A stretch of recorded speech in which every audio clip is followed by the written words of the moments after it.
देखेंगे exercise 1.3 question number 6। ठीक है ना। क्वेश्चन नंबर 6 क्या कह रहा है? Which set of a number could be universal set for the set given below. तो जो नंबर दिया है, जो सेट दिया है, उसमें बताना कौन सा सेट यूनिवर्सल सेट है। तो पहले ए दिया है, उसके फर्स्ट में सेट ऑफ मल्टीपल्स ऑफ 5 ना। उसके बाद दिया B set of multiples of 7। उसके बाद सी दिया है सेट ऑफ मल्टीपल्स ऑफ 12। बराबर। तो ये इसको क्या करेंगे, पहले हम लिस्ट फॉर्म में कन्वर्ट कर लेंगे ना, तो अभी तो पता चलेगा ना।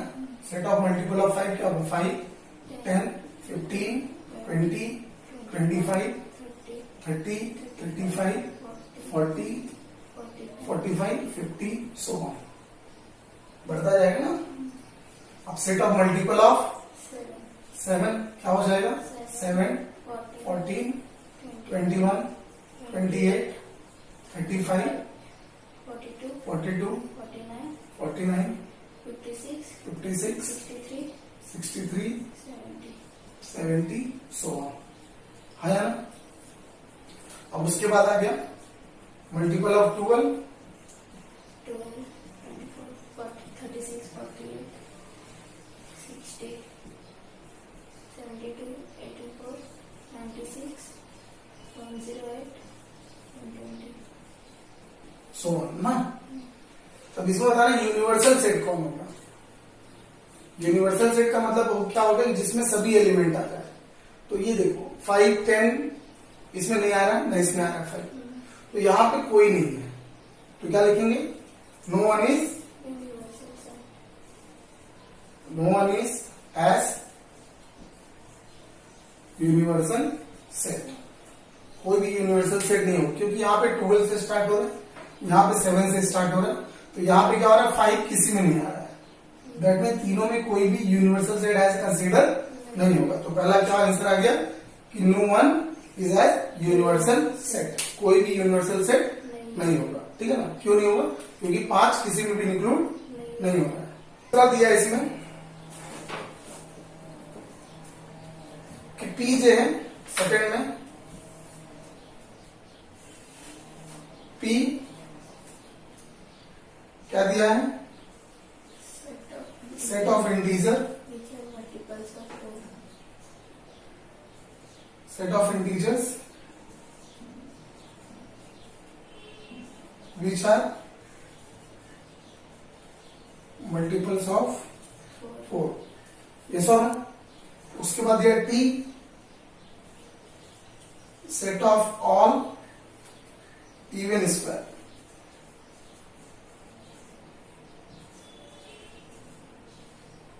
Even square numbers. ठीक है ना। तो इसको भी क्या करेंगे हम लोग, पहले कन्वर्ट कर लेंगे लिस्ट फॉर्म। तो integer which are multiple of 4, तो 4 का मतलब 4, 8, 12, 16, 20, 24, 28, 32, 36, 40 सो।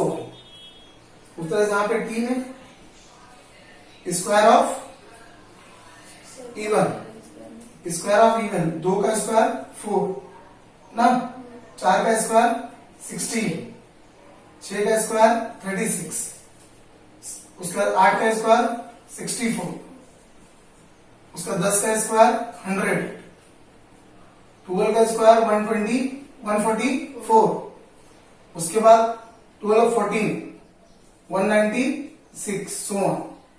बराबर ना। स्क्वायर ऑफ इवन बोल रहा है ना, इवन स्क्वायर। इवन नंबर क्या होगा? 2, 4, 6, 8, 10, 12, 14। तो 2, 4, 6, 8, 10, 12, 14 सो ऑन। तो इसमें देखेंगे अब 12 भी 4 भी आ गया, बराबर ना। 16 भी आ गया, 64 भी आ रहा है बाद में, 4 के टेबल में आ रहा है ना, आएगा 64 बाद में। तो क्या हो रहा है यहाँ पे? P is as P is as universal set, क्योंकि P में क्या आ रहा है, P में ये पूरे के पूरे T के एलिमेंट आएंगे। देखो 4 आ रहा है, 16 आ रहा है, 36 आ रहा है, इसी तरह से 64 भी आएगा, क्योंकि 64 भी 4 के टेबल में आता है, 100 भी 4 के टेबल में आता है, 144 भी 4 के टेबल में आएगा, 196 भी 4 के टेबल में आएगा। अंडरस्टैंड? यहाँ पे क्या हो रहा है, P जो है यूनिवर्सल सेट होगा, समझे? और यहाँ पे क्या हो रहा है, no one is as universal set, क्योंकि यहाँ पे कोई भी ऐसा सेट नहीं है जो ऑल सेट को इंक्लूड कर सके, जो बाकी रिमेनिंग सेट को इंक्लूड कर सके। ठीक है ना? देखो, all the student of class is an universal set, मतलब किसी भी क्लास के सभी स्टूडेंट क्या है, यूनिवर्सल सेट है। ठीक है? बोलता let set A B the student who secure 50% और मोर मार्क्स इन मैथ्स। ये वो सेट है, क्या कर रहा है, पहले यूनिवर्सल सेट लिख लेंगे, यू क्या हो रहा है, all students in the class, बराबर ना? और सेट ए क्या बोल रहा है, हाँ, students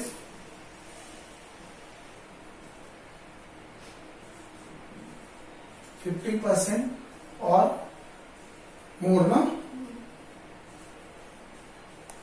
more marks in maths.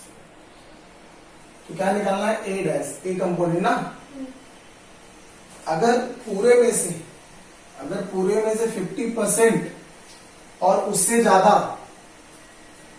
Maths में लाते हैं, पूरे में से 50% और उससे ज्यादा लोग मैथ्स में मार्क्स लाते हैं, तो इसका मतलब क्या होता है, ए डैश क्या होगा, सेट ऑफ स्टूडेंट्स हु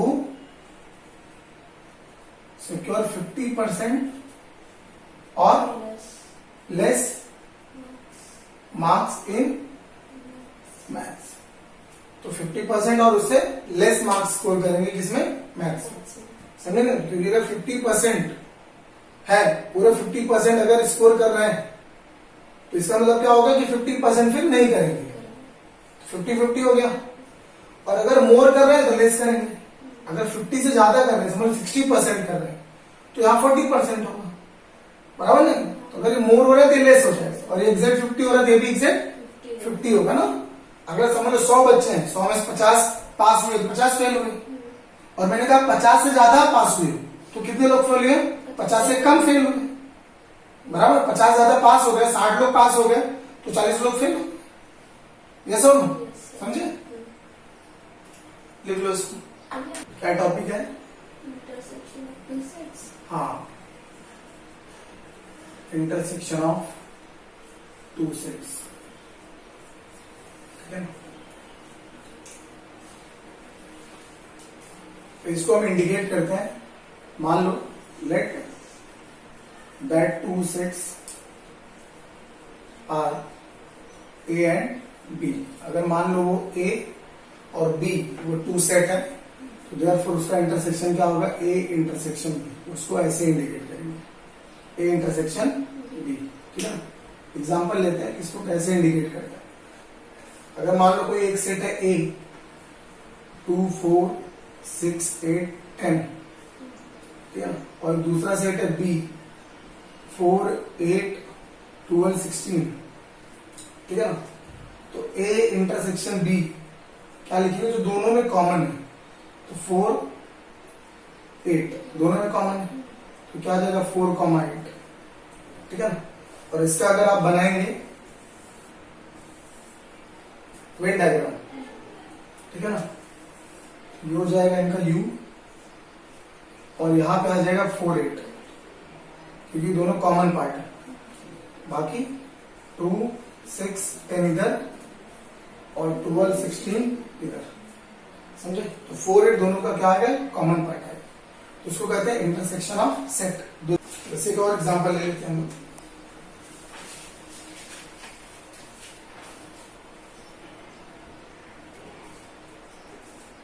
मान लो एक सेट है ए, 1, 3, 9, 11, और बी एक सेट है 1 9 11, ठीक है ना। तो यहां पे ए इंटरसेक्शन बी क्या हो जाएगा 1 9 11, ठीक है ना। इसका जो ग्राफ बनेगा या इसका जो आपका वेन डायग्राम बनेगा एक बड़ा ले लो, क्योंकि ए के अंदर पूरा बी आ रहा है, सबसेट हो रहा है ना, ए के अंदर पूरा बी आ रहा है, तो सबसेट होगा तो ऐसे बनेगा, सबसेट होगा तो ऐसे बनेगा, समझे नहीं समझे। ए के अंदर पूरा बी आ जाएगा, ए क्या आपका 1 3 9 11 और बी क्या 1 9 11, ये बी पहले बी वाले लिखो 1 9 क्या बचा 3 बाहर लिखते हैं, तो 1 9 11 किसका हो गया बी का, और 1 9 11 3 किसका हो गया पूरा ए का, समझे। तो इंटरसेक्शन का मतलब क्या हो गया, जो दोनों में कॉमन है, जो दोनों में कॉमन होगा उसको हम क्या कहेंगे इंटरसेक्शन कहेंगे, ठीक है। लिखो डिसजॉइंट सेट्स। अब डिसजॉइंट का मतलब क्या हो गया, दो सेट जिसके बीच में कोई भी चीज कॉमन ना हो। जैसे मान लो एक सेट ए है, ठीक है, 1 2 1 3 5 7 और एक दूसरा सेट बी है 2 4 6 8। अब इन दोनों में कुछ भी कॉमन नहीं, तो ये दोनों सेट डिसजॉइंट सेट है, ए इधर बी इधर, दोनों में कुछ भी ज्वाइन नहीं है, ठीक है ना। तो 1 3 5 7 2 4 6 8, समझे। तो इसको कहेंगे डिसजॉइंट सेट। ऐसा सेट जिसके बीच में कोई भी इंटरसेक्शन ना हो, जिसके बीच में कोई भी इंटरसेक्शन ना हो, कोई भी कॉमन ना हो, तो ऐसे सेट को क्या कहेंगे डिसजॉइंट सेट, समझे। Union of two set, union of two sets. अब दो सेट का आपको यूनियन बनाना है, तो कंसीडर करेंगे let A and B are two sets. अगर ए और बी टू सेट्स, उसको हम इंडिकेट करेंगे ए यूनियन बी, ऐसे ए यूनियन बी। मान लीजिए आपका ए सेट है 1 3 5 7 और बी आपका सेट है 2 4 6 8, ठीक है। तो देयरफॉर ए यूनियन बी कैसे लिखेंगे, सबको एक ही बार लिखना है, 1 2 3 4 5 6 7 8, तो 1 to 8 पूरा हो गया, 1 2 3 4 5 6 7 8, ये हो गया ए यूनियन बी। सपोज एक एग्जांपल और लेता हूं, मान लो एक सेट है पी जिसमें है 1 4 9 16 25 36, ठीक है ना। और एक दूसरा सेट है क्यू जिसमें है 4 12 16 8 20 24 30, ठीक है ना। अब ये वाला सेट क्या है, ये वाला सेट है स्क्वायर और ये वाला क्या 4 का मल्टीपल है, 4 8 12 समथिंग समथिंग, ठीक है। इसका निकालना है P यूनियन Q, तो यूनियन में एक ही बार लिखना है, तो 1 लिखा, अब 4 2 टाइम है तो एक ही बार लिखूंगा, उसके बाद क्या आएगा 8 ना 9 12 16 दो बार है तो एक ही बार आएगा, फिर 20 24 25 30 और 30। समझे, जब यूनियन जब भी लिखेंगे ध्यान रखना कि जो भी एलिमेंट या मेंबर जो रिपीटिंग में है उन्हें एक ही बार कॉपी करना है, दो बार कॉपी नहीं करना है, ठीक है ना। तो इस तरह से हो गया P यूनियन Q, ठीक है ना, समझे।